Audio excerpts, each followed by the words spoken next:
The wind howled through the trees, a chorus of whispered secrets that chilled my spine. The moon, a pale and haggard face, barely pierced the dense canopy of the ancient forest. My heart raced as I trudged deeper into the darkness, my footsteps muffled by the thick carpet of fallen leaves. I was here to hunt, but the forest had other plans.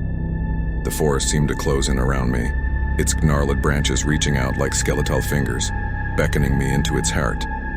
The shadows danced and flickered, casting eerie shapes that sent shivers down my spine. I gripped my shotgun tightly, every rustling leaf and snapping twig setting my nerves on edge.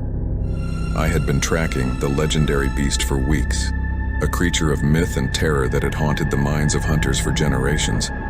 They called it the Shadow Stalker, a creature that moved silently through the night, leaving only death in its wake. I had come to this god-forsaken place to prove its existence and claim my place in the annals of hunting history.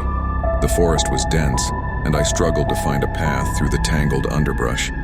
It was as if the forest itself was resisting my intrusion, as if it knew I was here for more than a simple hunt. My senses were on high alert, every snap of a twig, every rustle of leaves making my heart leap. As I pressed deeper into the woods, I began to hear strange, haunting sounds. Whispers like a chorus of lost souls echoed through the trees.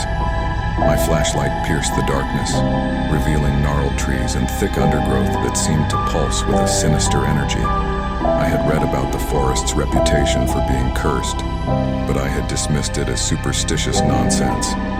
But now, I couldn't shake the feeling that something was watching me, a presence lurking just beyond the reach of my flashlight, its eyes glowing with malevolence. I spun around, shotgun raised, but there was nothing there. Just the oppressive darkness and the relentless wind. My hands trembled as I continued to track the Shadow Stalker. I had seen its handiwork before, slaughtered deer with their throats torn out, bears eviscerated, and birds drained of life. It left a trail of death wherever it went, and I was determined to end its reign of terror. Suddenly I heard a low growl, guttural and menacing. I swung my flashlight in the direction of the sound and froze in horror. There, in the flickering light, I saw it, the Shadow Stalker. Its form was indistinct, a shifting mass of darkness and shadow, with eyes that burned like two blood-red coals. I fired a shot, but the creature melted into the darkness, only to reappear behind me with unnatural speed. It was toying with me, and I was the helpless prey.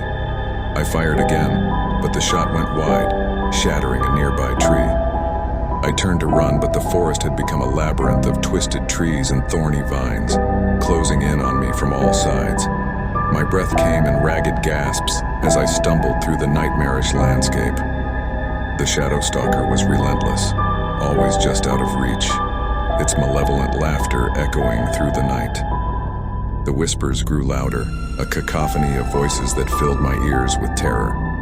They spoke of ancient curses, vengeful spirits, and the price I would pay for intruding on their sacred domain. I knew then that I had trespassed in a place where I was not welcome, a place where the hunters became the hunted. I fell to my knees, exhausted and defeated, as the Shadow Stalker closed in. Its eyes bore into my soul, and I knew that my fate was sealed.